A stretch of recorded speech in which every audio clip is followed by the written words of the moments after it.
بسم اللہ الرحمن الرحیم۔ معزز سامعین اکرام، السلام علیکم ورحمۃ اللہ وبرکاتہ۔ کیسے ہیں آپ سب؟ امید کرتی ہوں آپ سب ٹھیک ہوں گے، خیر و عافیت سے ہوں گے۔ اللہ تعالیٰ آپ سب کو اپنے حفظ و امان میں رکھے۔ حدیث کی کتابوں میں نماز نہ پڑھنے پر بہت سخت عذاب ذکر کیے گئے ہیں۔ نمونے کے طور پر چند حدیثیں ذکر کی جاتی ہیں۔ ایک حدیث میں آیا ہے کہ جو شخص نماز کا اہتمام کرتا ہے، حق تعالی شانہ 5 طرح سے اس کا اکرام و اعزاز فرماتے ہیں۔ ایک یہ کہ اس پر سے رزق کی تنگی ہٹا دی جاتی ہے، دوسرے یہ کہ اس سے عذاب قبر ہٹا دیا جاتا ہے، تیسرے یہ کہ قیامت کو اس کے اعمال نامے دائیں ہاتھ میں دیے جائیں گے، اور چوتھے یہ کہ پل صراط پر سے بجلی کی طرح گزر جائیں گے، پانچویں بغیر حساب جنت میں داخل ہوں گے۔ اور جو شخص نماز میں سستی کرتا ہے ان کو 15 طریقے سے عذاب ہوتا ہے۔ 5 طرح دنیا میں، 3 طرح سے موت کے وقت، اور 3 طرح قبر میں، اور 3 طرح سے قبر سے نکلنے کے بعد۔ دنیا کے 5 تو یہ ہیں: اول یہ کہ اس کی زندگی میں برکت نہیں رہتی، دوسرے یہ کہ صلح کا نور اس کے چہرے سے ہٹا دیا جاتا ہے، تیسرے یہ کہ اس کے نیک کاموں کا اجر ہٹا دیا جاتا ہے، چوتھے اس کی دعائیں قبول نہیں ہوتی، پانچویں یہ کہ نیک بندوں کی دعاؤں میں اس کا حصہ نہیں رہتا۔ اور موت کے وقت 3 عذاب یہ ہیں کہ اول ذلت سے مرتا ہے، دوسرے بھوکا مرتا ہے، تیسرے پیاس کی شدت میں موت آتی ہے، اگر سمندر بھی پی لے تو پیاس نہیں بجھتی۔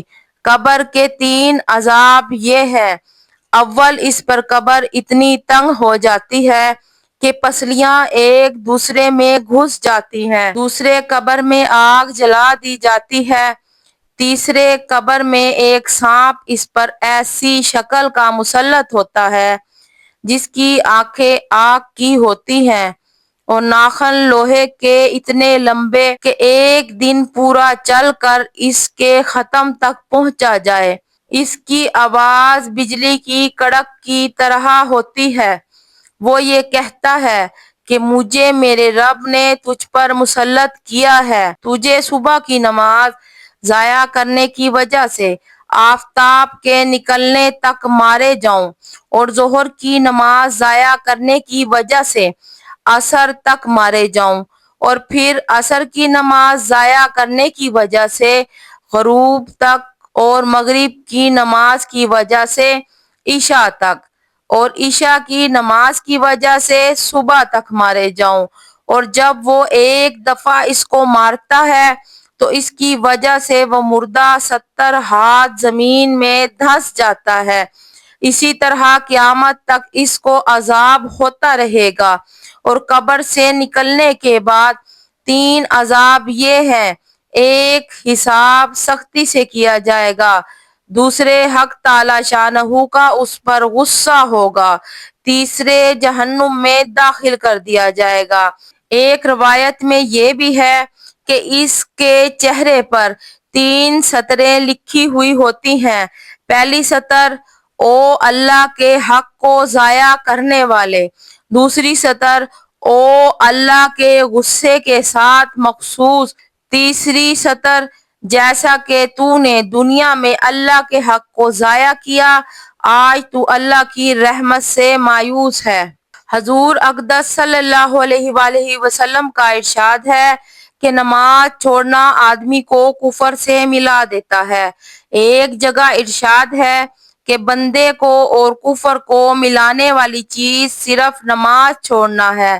ایک جگہ ارشاد ہے کہ ایمان اور کفر کے درمیان نماز چھوڑنے کا فرق ہے۔ حضرت عبادہ رضی اللہ تعالی عنہ کہتے ہیں کہ مجھے میرے محبوب حضور اقدس صلی اللہ علیہ وآلہ وسلم نے 7 نصیحتیں کی ہیں، جن میں سے 4 یہ ہیں: اول یہ کہ اللہ کا شریک کسی کو نہ بناؤ، چاہے تمہارے ٹکڑے ٹکڑے کر دیے جائیں، یا تم جلا دیے جاؤ، یا تم سولی چڑھا دیے جاؤ۔